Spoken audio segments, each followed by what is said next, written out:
अब स्कूल वाले नहीं कर पाएंगे अवांछित लूट। आप कहेंगे अवांछित लूट कैसे? साहब बहुत सारी अवांछित लूटें हो जाती थी जब आप स्कूल में एडमिशन लेने के लिए जाते थे ना, और स्कूल के प्रिंसिपल बोलते कि साहब आपको जो वर्दी खरीदनी है ना वो आपको कहीं और नहीं मिलेगी, आप अपनी पुरानी मार्केट में जाओगे, वहां की एक सबसे नंबर 1 दुकान है ना जो बहुत पुरानी वर्दी बेचते हैं, एग्जैक्ट उसके बराबर में एक नई दुकान खुली है, वहां पर आपको हमारी पूरी कंप्लीट ड्रेस मिल जाएगी, वर्दी मिल जाएगी।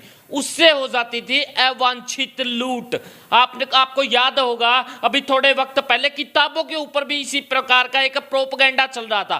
किताबों के पीछे रेट तो था एमआरपी कुछ और जब उस एमआरपी को उतारा गया तो उसके पीछे रेट था कुछ और ये आवाज कहीं और नहीं, HR20 ने ये आवाज जो है ये उठाने का काम किया था, और ये आवाज चली थी सिरसा से। बिल्कुल सिरसा की आवाज चलाने वाले सोनू शर्मा जी हैं, उन्होंने एक वीडियो का भांडाफोड़ किया, एक स्कूल का भांडाफोड़ किया, और उसके बाद में ये आवाज जो है ये हरियाणा के शिक्षा मंत्री चौधरी कंवरपाल गुर्जर तक पहुंची, और उन्होंने ये एक बड़ा फैसला ले लिया है। अब कोई भी स्कूल अवांछित लूट नहीं कर पाएगा। कहने का मतलब ये है कोई भी स्कूल अब आपको रेफरेंस नहीं दे सकता कि साहब आप जाइए उस दुकान के ऊपर और आप वहीं से हमारी वर्दी खरीदिए। आप कहीं पर भी जा सकते हैं, आप कहीं से भी उस वर्दी को खरीद सकते हैं। सबसे बड़ा अहम फैसला तो ये।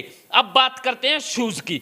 बहुत सारे स्कूल ऐसे थे जो कहते थे कि साहब स्कूल के अंदर आपको शूज डाल के आने हैं तो सिर्फ इस शॉप के होने चाहिए, दूसरी शॉप के नहीं होने चाहिए। साहब क्या करें, अब स्कूल वाले भी क्या करें? शिक्षा को उन्होंने सिर्फ और सिर्फ लूट बनाकर छोड़ दिया। कोई वक्त ऐसा होता था जब हमारे ऋषि मुनि फ्री में पढ़ा देते थे, लेकिन आज के वक्त के अंदर शिक्षा तो साहब एक धंधा हो चुका है, और इतना काला धंधा हो चुका है कि बड़े बड़े स्कूल्स के अंदर एडमिशन लेना तो साहब आप भूल ही जाइए। और चाहे छोटे मोटे स्कूल हैं वो भी इस प्रकार रेफरेंस देते हैं कि दुकान पे जाइए, मेरे इस कही हुई दुकान से आप माल खरीदोगे तो ही आप स्कूल के अंदर एंटर हो पाएंगे, बाहर से मलाया हुआ माल यहाँ पर अलाउड नहीं होगा। पता नहीं, समझ में नहीं आता टीचर ने वहाँ पर बच्चों को पढ़ाना है या फिर उनके जूते सूंघने हैं या फिर ये सूंघना है उन्होंने कि साहब आप मोजे कहाँ से लेकर आए हैं, है ना कमाल की बात। और इसी प्रकार किताबों पे कि साहब आपको उस फलाने दिकड़े बुक डिपो के ऊपर जाना है, XYZ के ऊपर, वहाँ से आप लेकर आओगे ना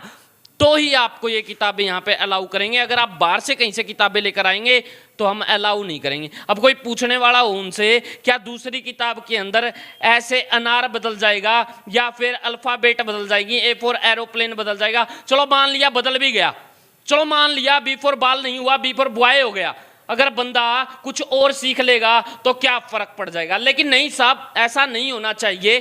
कोई बच्चा कुछ और सीखे या ना सीखे वो तो बाद की बात है, उस वक्त पे बताएंगे कि B फॉर बॉय भी होता है और B फॉर बॉल भी होता है, वो बाद की बात है। लेकिन उससे पहले हमारा कमीशन जो है वो पक्का हो जाना चाहिए, चाहे वो 30% हो चाहे वो 40% हो। अब करें साहब तो आखिर करें क्या? दुकानदार सुन लीजिए, अब एक एक स्कूल के अंदर 500 बच्चे हों और 500 बच्चे एक साथ एक ही दुकान के ऊपर एक ही माल लेने के लिए जाएं, कितनी मोटी अमाउंट हो गई, कितना मोटा एक अमाउंट आपके सामने आ गया साहब, कितना बड़ा ये यहाँ पर एक सीधी बात की जाए तो अनवांछित लूट चल रही है। कभी माँ बाप से पूछा उसकी जेब के अंदर पैसे कितने हैं, वो किस प्रकार आपकी इस दुकान ही कहूँगा मैं स्कूल को, स्कूल की दुकान के ऊपर आकर अपने बच्चे को पढ़ा पा रहा है। आपने ये तो नहीं बताया कि आपके बच्चे का कॉन्फिडेंस आपने कितना स्ट्रॉन्ग किया। क्या उनका बच्चा 400 आदमियों के बीच में उस कॉन्फिडेंस से पूछ सकता है कोई सवाल, आपके सामने बोल सकता है कोई सवाल?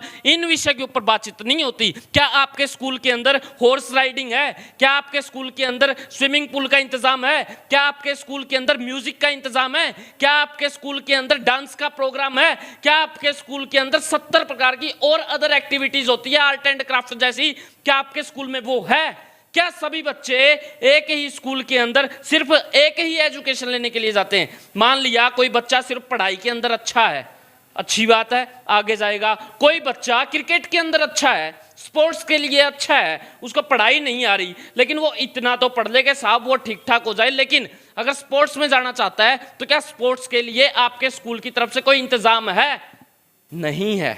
बस लूट होनी चाहिए। बच्चा चाहे हमारा कपिल देव ना बने आने वाले वक्त के अंदर, चाहे किसी के दिहाड़ी मजदूरी कर जाए वो बच्चा, लेकिन उस बच्चे का आने वाला भविष्य जो है वो टीचर संभाल सकता है। लेकिन वो टीचर साहब कहां गए वो टीचर?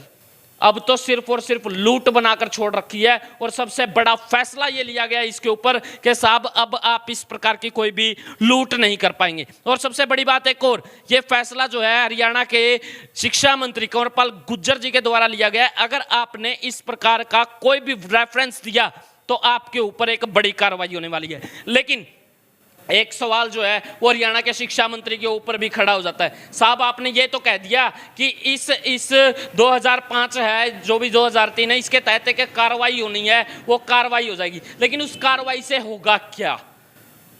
क्या होगा इस कार्रवाई से? ये एक बड़ा सवाल है।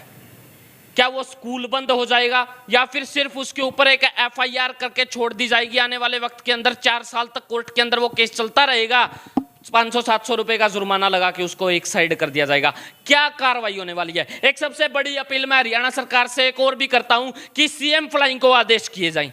CM फ्लाइंग हर स्कूल के अंदर जाए, पेरेंट्स बन के जाए, अपने बच्चों को लेकर जाए और उनसे पूछे बताओ साहब के ड्रेस कहां लेनी है। और जो भी स्कूल का टीचर ये कहे कि यहां से आपने लेनी है तो वो CM फ्लाइंग हाथों हाथ उसको वहीं पे पकड़े। CM फ्लाइंग को ये कारोबार जो है जरूर सौंपा जाना चाहिए। स्कूलों के अंदर जाए, रेड करे, CID वालों को भेजो, औरों को भेजो, लगातार रेड होनी चाहिए पूरे हरियाणा के अंदर, क्योंकि ये अवांछित लूट बनाकर छोड़ दी है। आपका क्या मानना है? ये जो एक नया प्रयास हरियाणा के अंदर किया गया है, क्या इससे कोई बदलाव आएगा या फिर ये भी सिर्फ उसी प्रकार जैसे कागजों के अंदर बड़ी बड़ी बातें, बड़े बड़े वादे जो हैं वो दाब कर छोड़ दिए जाते हैं, लेकिन धरातल के ऊपर आज तक आपने देखा होगा SYL का पानी नहीं आया, लेकिन कागजों के अंदर ऊपर से आदेश हो चुके हैं सुप्रीम कोर्ट के साहब हो जाएगा। क्या हरियाणा के अंदर 1% भी कुछ बदलाव होने वाला है? अगर होने वाला है तो जवाब दीजिए, और अगर नहीं होने वाला है तो भी जवाब दीजिए। इसको शेयर कीजिए, आवाज दूर तक पहुंचाइए। आज ये अलख जगी है और कल को आप इसके सूत्रधार होने वाले हैं। इसको शेयर कीजिए, आवाज दूर तक पहुंचाइए। देखते रहिए HR20 न्यूज़ इंडिया, आपकी आवाज। धन्यवाद। जय हिंद, जय भारत।